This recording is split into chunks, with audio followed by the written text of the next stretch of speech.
24. L'étau semble se resserrer autour de Bachar el-Assad. L'opposition poursuit les batailles de Damas et d'Alep. La Ligue arabe propose de ménager une sortie sûre au président syrien. L'Union européenne a encore renforcé ses sanctions.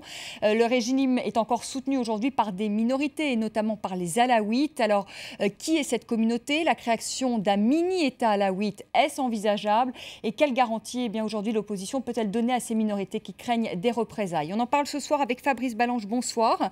Vous êtes maître de conférence à l'université Lyon 2, directeur du groupe d'études et de recherche sur la Méditerranée et le Moyen-Orient. Vous avez vécu 6 ans en Syrie et vous êtes auteur d'Atlas du Proche-Orient arabe et c'est aux éditions RFI PUPS. Jean-Pierre Perrin, bonsoir. Vous êtes grand reporter au quotidien français Libération, spécialiste du Proche et du Moyen-Orient. Lors de ce conflit, vous êtes entré clandestinement en Syrie. C'était en février dernier, c'était à Homs. Qatar Abou Diab, bonsoir. Vous êtes politologue, enseignant à l'université Paris-Sud, spécialiste également du Proche et du Moyen-Orient. Et puis dans la deuxième partie de notre débat, nous serons avec Basma Kodmani, qui est la porte-parole du CNS, le Conseil national syrien, qui est la principale formation d'opposition. Fabrice Balanche, la question qu'on se pose ce soir, qui soutient encore en Syrie ce régime ?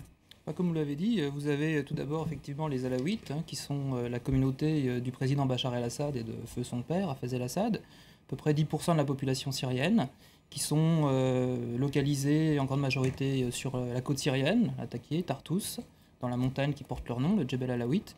Bon, évidemment, il y a de fortes communautés alaouites dans les grandes villes, comme Homs, où ils étaient 25% de la population avant la crise, et Damas, parce qu'ils constituent en fait, je dirais, la colonne vertébrale des forces de sécurité du régime. Autour de Damas, vous avez des camps militaires qui sont peuplés par les Alaouites, qui sont venus avec leurs familles dès les années 70.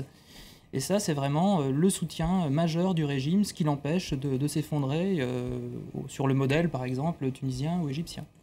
Et quelle fonction ces Alaouites occupent-ils dans l'État? On en trouve beaucoup dans l'armée, notamment? Tout à fait, beaucoup dans l'armée, mais aussi dans les services civils. Lorsque je faisais ma thèse sur cette communauté, la région alaouite et le pouvoir syrien, j'avais noté qu'à peu près 80% de la population active alaouite travaillait pour l'État, que ce soit dans l'armée, les services de sécurité, la fonction publique, le secteur public industriel. Hafez el-Assad a énormément développé, par exemple, l'administration et le secteur public industriel dans sa région d'origine. 10% de la population et 20% des emplois du secteur public industriel, non pas par une vocation exportatrice de cette région, mais tout simplement pour créer de l'emploi pour cette communauté, parce que le soutien des Alaouites au régime ne va pas de soi. C'est un système clientéliste, donc il faut qu'il y ait un retour sur cette communauté à travers les transferts publics ou la création d'emplois. Et c'est pour ça qu'ils s'accrochent aujourd'hui au pouvoir, parce qu'ils savent que si le régime tombe, à peu près 10-12%. Ils sont 10% à peu près de la population syrienne. Ouais. Francis Perrin, comment se comporte aujourd'hui... Jean-Pierre Perrin, pardonnez-moi. Comment se comporte aujourd'hui cette communauté alaouite ? Elle est inquiète ? Elle est forcément inquiète, évidemment, parce qu'elle sait que de toute façon, son heure est passée. Elle a eu son heure pendant les deux règnes du président Hafez, puis son fils, le président Bachar. Il faut savoir aussi que je pense que dans la mémoire collective alaouite, il y a quelque chose d'assez ancré qui est des siècles et des siècles de persécution qu'ils ont dû à subir tout au cours de l'histoire. Les Alaouites, je crois que c'est une des plus vieilles communautés religieuses du Moyen-Orient. Je crois qu'on peut remonter jusqu'au 1er siècle après Jésus-Christ. Donc elle a traversé beaucoup de vicissitudes au cours de l'histoire. Elle a été souvent persécutée. Je me souviens, il n'y a pas si longtemps, d'une révolte à Homs, justement, de paysans alaouites. Enfin, j'ai trouvé ça dans un livre d'histoire, où on avait puni cette jacquerie en attachant ceux qui s'étaient révoltés, les émeutiers, aux queues des chevaux, et nous avaient traîné dans la vie. Donc il y a une histoire d'une répression assez forte. Pendant longtemps, les Alaouites, c'était vraiment rien. C'était personne. Il n'y avait pas d'existence, à la différence des chrétiens, à la différence ou d'autres musulmans, ou les juifs, par exemple, qui, eux, avaient une reconnaissance de par le Coran, de par les Alaouites, eux, n'avaient rien. Donc, alors, ils étaient traités comme rien. Alors, évidemment, donc, il y a la peur aujourd'hui de revenir à cet état. Ça n'a pas toujours été le cas sous l'Empire ottoman, notamment. Je fais en particulier référence à la période Mamelouk, où là, effectivement, les Mamelouks étaient particulièrement durs. Et je crois que dans la mémoire collective, tout ça est encore imprimé. Et donc, ils ont peur de revenir à cet état. Alors, ils ont peur de revenir à une marginalisation dont ils étaient sortis en grande partie grâce aux Français, justement, qui, comme tout colonialiste, font monter les minorités pour s'appuyer sur eux. Et alors, il n'y avait pas seulement les Alaouites, mais notamment les Alaouites, ce qui explique notamment leur forte importance dans l'armée. Qatar Abou Diab, est-ce que cette communauté a donc aujourd'hui beaucoup à perdre?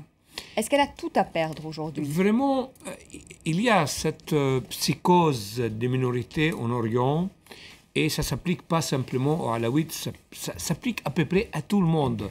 Il y a une psychose générale, mais d'autre part, pour les Alaouites exactement, si on observe bien actuellement le pouvoir en Syrie, on voit bien quand même une concentration d'intérêts dans le premier et le deuxième cercle entre 4 principales familles alaouites. La famille Assad, la famille Makhlouf, c'est-à-dire l'oncle maternel de Bachar al-Assad, le père de Rami, le père de Hafiz Rami, le financier du régime, Hafiz, l'un des piliers des services de sécurité du régime, la famille Nassif Kherbey, une famille qui a un rang élevé chez les Alaouites et qui est très influente dans le service de sécurité et dans la fonction de pouvoir.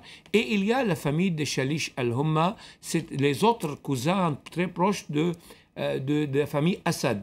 Les autres Alaouites, c'est vrai, ils profitent d'une façon ou d'une autre, mais ils sont aussi les otages de ces régimes quelque part. C'est-à-dire, on ne peut pas parler d'un régime alaouite, on peut parler d'un régime bassiste conduit par une clique de bénéficiaires, une clique de services de sécurité. C'est un régime à part. Mais c'est vrai, compte tenu du poids de l'histoire, on revient toujours au vieux de mots. Et pour cela, les seuls passages d'une appartenance communautaire à une appartenance citoyenne d'un pays si compliqué et un pays qui représente une mosaïque, c'est la solution idéale. Sinon, avec les vieux démons, avec la vieille histoire, la Syrie, comme tout l'Orient, resterait toujours dans le passé. Fabrice Balanche, certains experts, et vous en faites partie, évoquent un éventuel repli du régime à l'attaquer notamment, qui pourrait créer un mini-État alaouite. Est-ce que cet État serait viable ? Oui, tout à fait. Donc, quand vous dites l'attaquer, c'est plus généralement la côte syrienne, c'est-à-dire ce territoire qui va de la frontière libanaise à la frontière turque, avec la montagne à l'arrière, et aussi les plaines qui sont à l'est. Elle n'est pas une région purement alaouite. À l'est de la montagne, c'est pas une région évidemment purement alaouite. Les alaouites sont à peu près 75% de la population dans cette région. La ville de Lataké, qui compte 400 000 habitants, il y a à peu près 200 000 sunnites, donc la moitié de la ville. Mais c'est une ville qui est coupée en deux, avec Lataké ouest sunnite, Lataké est qui est alaouite. Il y a également des minorités chrétiennes. Alors, est-ce que cet État pourrait être viable ? Bon, d'un point de vue agricole, c'est riche, parce qu'on est dans la région méditerranéenne, donc les pluies sont abondantes, ils n'ont pas de problème d'eau, ils sont même excédentaires en eau. Ça a été constitué par Hafez el-Assad déjà à l'époque pour une espèce de réduit. Donc vous avez 2 ports internationaux, un aéroport à Lataké, un terminal pétrolier, une raffinerie de pétrole, une centrale thermique pour l'électricité, cimenterie. Enfin, il y a toute une infrastructure qui permet de subvenir aux besoins de la population. En tout cas, oui. Alors après, toute cette population alaouite qui travaillait pour l'État syrien, évidemment, si elle reflue vers la côte, ça sera beaucoup plus difficile pour l'entretenir. Parce qu'il faudra revoir l'économie de cette région. Mais évidemment, ils auront, à mon avis, un soutien de l'extérieur, de l'Iran, de la Russie qui a intérêt à conserver ce territoire pour sa base maritime à Tartous et pouvoir installer des radars dans cette région. Jean-Pierre Perrin. Pour garder aussi un pied au Moyen-Orient. Tout à fait. Et est-ce que vous y croyez, vous, à ce repli, justement, à la création de ce mini-État alaouite ? On n'est pas obligé d'imaginer forcément un État. On peut imaginer simplement un repli communautaire, c'est-à-dire les Alaouites fuyant le nouveau régime, forcément sunnite qui s'installerait, fuyant et s'installant simplement dans ce que vous appelez le réduit alaouite, mais sans qu'il y ait forcément un État, un peu comme, si vous voulez, la concentration des chiites au sud du Liban ou dans la banlieue sud de Beyrouth. Je crois qu'on peut imaginer cette formule aussi, ce qui aurait évidemment des avantages, des inconvénients. Alors, avantage, évidemment, un État va faire peur à la Turquie, évidemment, je crois. Donc, l'avantage d'une communauté simplement alaouite, mais qui serait... à Israël, peut-être aussi, oui. Oui, peut-être. Au contraire. Israël a tout intérêt à ce qu'il y ait quand même une fragmentation de la Syrie. Est-ce qu'Israël aura intérêt qu'il soit voisin d'un État, dans ces cas sunnite, qui serait plus radical du fait de l'installation d'un État alaouite ? De toute façon, le fait que la Syrie se fragmente, parce qu'on parle d'État alaouite, mais il faut voir aussi qu'en ce moment, vous avez les Kurdes dans le nord-est du pays qui sont en train de prendre le contrôle de leur région. Donc on a une Syrie qui serait complètement affaiblie, dépecée de l'intérieur, qui sera évidemment moins revendicatrice sur le Golan. Et puis il ne faut pas oublier aussi qu'un État communautaire alawite justifie la propre existence de l'État juif israélien tel qu'il se définit. Donc, mais si on prend l'exemple libanais, dans les années 1980 et l'alliance israélienne, avec le président élu à l'époque Bachir Gemayel et les forces libanaises, ces projets n'ont pas abouti. Il n'y avait pas vraiment un soutien international et surtout un soutien américain. Ce sont vraiment les Américains qui n'ont pas permis à ces projets de se maintenir. Je crois qu'il ça sera à peu près un cas assez Je semblable. pense aussi quand même que le poids international dans cette affaire, par exemple, il y aura peut-être un rideau alawite, chacun se réduit, il se fragmente, il y aura une fragmentation semblable à celle du Liban, semblable à celle de l'Irak, mais sans construire des frontières et d'annoncer des États. Ce serait quelque chose de facto, mais sans plus, en attendant. Mais je pense que le grand problème, c'est ça. Le grand problème, il y a une impossibilité pour moi de faire un nouveau sex-picot dans cette zone du monde pour partager cette zone.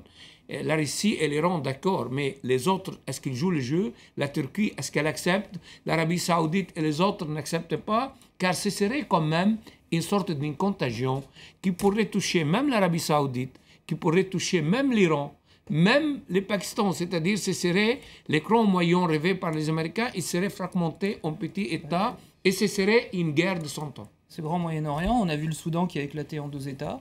On voit l'Irak qui est séparé en 3 entités et qui, le seul facteur d'unité aujourd'hui de l'Irak, c'est la redistribution de la rente pétrolière.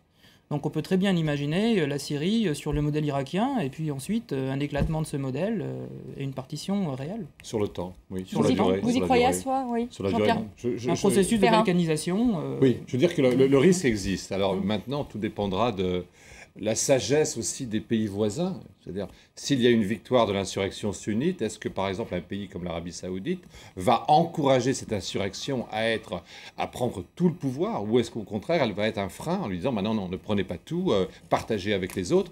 Mais je crois que l'hostilité de la monarchie saoudienne à l'égard de tout ce qui est chiite actuellement ou assimilé va l'emporter un peu sur la raison, et je crains fort que l'Arabie Saoudite, et peut-être aussi le Qatar, soit jusqu'au boutiste dans cette affaire et pousse l'insurrection justement à vouloir pas de gouvernement de transition, pas de formule de transition, mais à avoir un pouvoir sunnite pur et dur en Syrie. Et il ne lui laissera pas l'occasion donc, de créer donc, cet État mais si on prend la démographie syrienne, on a presque simplement de 60% de sunnites arabes. Il y a les Kurdes, qui sont presque 10%, les Alaouites, et les chrétiens, les Druzes, les Ismaéliens, les Turkmènes et les autres. Donc, je pense que cette mosaïque syrienne représente une certaine garantie contre un pouvoir unilatéral en Syrie. Un pouvoir unilatéral, ça ne marchait pas. C'est simplement Hafez al-Assad, lorsqu'il a pris le parti basse, il a transformé le pouvoir. C'était la revanche aussi des zones rurales contre la ville, comme c'était avec Saddam en Irak, c'est le même exemple. Mais maintenant, je pense, si on va instaurer un pouvoir, c'est impossible qu'il soit un pouvoir d'une seule couleur en Syrie. J'ai confiance quand même que la Syrie, qui n'a pas accepté les déchirures dans les années 1920, en Turquie, ça demandait tout le courage d'Atatürk pour maintenir l'unité de la Turquie. En Syrie, ni les Druzes, ni les Kurdes, ni les Alaouites, avant les Sunnites, c'est eux qui n'ont pas accepté. À la longue, il y avait même parmi les Alaouites une petite partie des séparatistes, pas tous les Alaouites. Et pour cela, si on revient à ces références historiques, on pourrait penser, s'il y a une bonne alternative avec plus de place pour la citoyenneté à la place du communautarisme, je pense qu'on pourrait jouer un jeu pour une autre série. Fabrice Balanche, comment rassurer justement ces minorités aujourd'hui C'est difficile de les rassurer, puisqu'on voit bien que l'insurrection, aujourd'hui, elle est quasi totalement sunnite sur le terrain. Il y a arabes sunnites, d'ailleurs.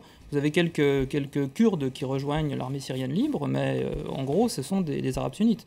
Et puis, quand on voit les slogans ou les discours des gens de l'armée syrienne libre, on a clairement des références religieuses sunnites, et des références même quand on voit le nom des bataillons, par exemple, à des sunnites qui ont combattu les chiites.